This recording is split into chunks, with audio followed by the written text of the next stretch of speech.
मशरिक़ वस्ता में अब हालात बेहतर हो रहे हैं। गजा में जंगबंदी हो चुकी है और सबसे अहम बात यह जो सबसे इमोशनल तस्वीरें निकल कर आ रही हैं कि हमास और इसके अलावा बड़ी तादाद में जो फिलिस्तीनी इजराइल के पास बंदी थे, जिन्हें उम्र कैद की सजा, जिन्हें फांसी की सजा, एक तरह से मौत की सजा दी गई थी, वो अब इस मुआहदे के बाद अपने अपने घर लौट रहे हैं।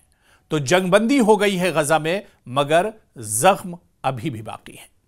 2 साल की हलाकत खेज जंग, हजारों अमवात, लाखों अफराद इसमें बेघर हुए, बुनियादी ढांचे की मुकम्मल तबाही हुई और इंसानी बहरान के बाद बिलाखिर इजराइल और हमास के दरमियान जंगबंदी हो गई है।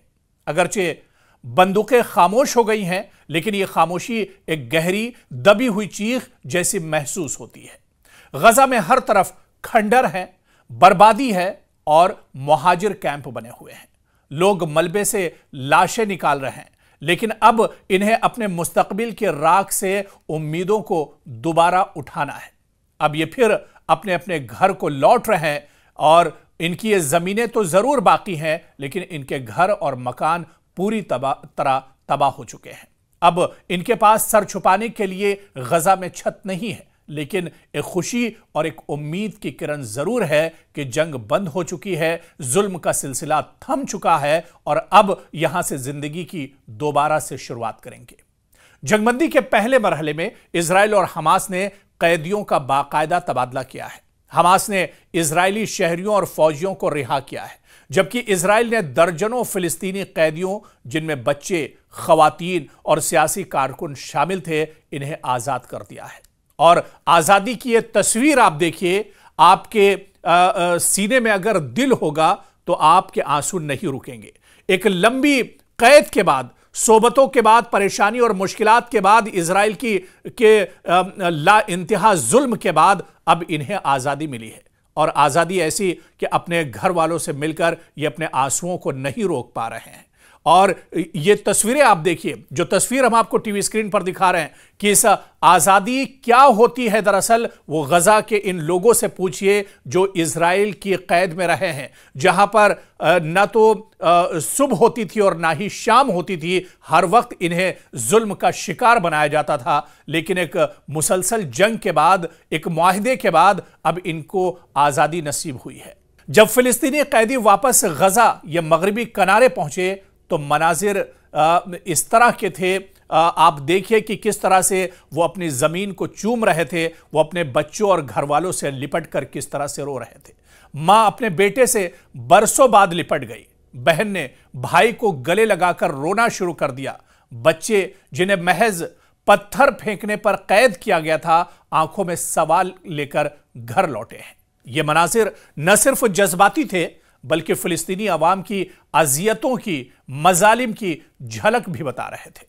जंगबंदी के बाद चंद अहम सवाल भी उभरे हैं। आखिर अब जो गजा पूरी तरह से तबाह बर्बाद हो गया है, जहां पर दूर दूर तक कोई मकान और सर छुपाने के लिए कोई इमारत नहीं है, कोई छत नहीं है, इस गजा की अब तामीर नौ कैसे होगी? यहां पर अब दोबारा इसे कैसे बसाया जाएगा? गजा की 60% से ज्यादा इमारतें तबाह हो चुकी हैं।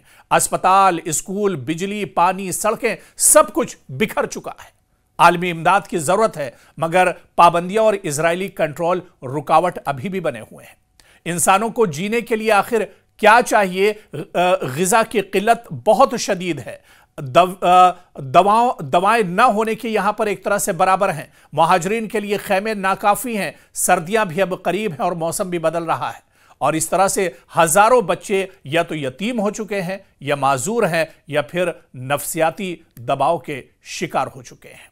क्या इजराइल पर भरोसा किया जा सकता है? यह सवाल भी बहुत अहम है इस जंगबंदी के बाद, क्योंकि आप देखिए कि मुआहदे इससे पहले भी होते रहे, डील इससे पहले भी होती रही है और इससे पहले भी जंगबंदियां होती रही हैं गजा के अंदर। लेकिन सवाल यह उठ रहा है कि क्या इजराइल पर भरोसा किया जा सकता है? क्या इजराइल इस लायक है कि उस पर भरोसा किया जाए? क्योंकि यह वही इजराइल है जिसने इससे पहले कई बार भरोसा तोड़ा है। एक तरफ जंगबंदी होती है और दूसरी तरफ इजराइल बम बरसाता है, बारूद बरसाता है गजा पर, जहां पर तकरीबन 1 लाख से ज्यादा लोगों का कत्लेआम किया गया है, तो फिर वही सवाल बाकी है कि क्या इजराइल पर भरोसा किया जा सकता है? यह सबसे पेचीदा और हसास सवाल है। इजराइल की पॉलिसीज माजी में क्या कुछ कहती हैं? जंगबंदी के बाद हमले दोबारा शुरू होना कोई नई बात नहीं है। कैदियों की रिहाई के बाद छापे मारना, दोबारा गिरफ्तारियां होना, गजा पर माशी नाकाबंदी जारी रखना, यह इससे पहले भी गजा के लोग और फिलिस्तीन के अवाम देख चुके हैं। लेकिन मौजूदा हालात की अगर बात की जाए तो सरहदी नाके ताहाल बंद हैं। इंसानी इमदाद पर भी इजरायली शराइत, ड्रोन और फिजाई निगरानी लगातार जारी है। लिहाजा यह कहना कि इजराइल जंगबंदी पर पूरी तरह कायम रहेगा एक खुशफहमी है या फिर इसे जल्दबाजी कहा जा सकता है। अक़वाम मुत्तहिदा ने तामीर-ए-नौ के लिए फंड्स का वादा किया है। यूरोपीय यूनियन और कुछ अरब ममालिक ने इमदादी पैकेजेस का ऐलान किया है, मगर सवाल यह है कि क्या यह इमदाद फिलिस्तीनी अवाम तक बगैर रुकावट पहुंच पाएगी? आलमी ताकतों ने कई बार 2 रियासती हल की बात कही है, मगर अमली तौर पर फिलिस्तीनियों की हालत बेहतर नहीं हुई। अमन का क़याम सिर्फ जंगबंदी से नहीं बल्कि इंसाफ से मुमकिन है। जब तक फिलिस्तीनियों को उनके बुनियादी इंसानी हुकूक नहीं मिलते हैं, तब तक कब्जा, नाकाबंदी और नस्ली इम्तियाज एक तरह से खत्म नहीं हो सकता है। जब तक बैनुल-अक़वामी क़वानीन का निफाज नहीं होता है, तब तक यह हालात सुधरने वाले नहीं हैं और तब तक यह जंगबंदी महज वक्फा है, इसे पूरे तौर से हल नहीं माना जा सकता है। गजा के लिए असल चैलेंज दरअसल अब शुरू हुआ है। अब यहां से एक बहुत बड़ी परेशानियों का दौर शुरू हुआ है। जंग से ज्यादा मुश्किल है अमन की बहाली। इमारतें दोबारा बन सकती हैं, लेकिन एतमाद और उम्मीद का दोबारा पैदा होना आसान नहीं। इजराइल अगर वाकई अमन चाहता है तो इसे अपनी जारहाना पॉलिसियों पर नजरसानी करनी होगी। आलमी बिरादरी को अब महज बयानात से आगे बढ़कर अमली इक़दामात करने होंगे। और गजा शायद आज भी खंडर हो, लेकिन इसके लोग आज भी जिंदा हैं और इनमें मज़ाहमत, बर्दाश्त और उम्मीद अब भी बाकी है।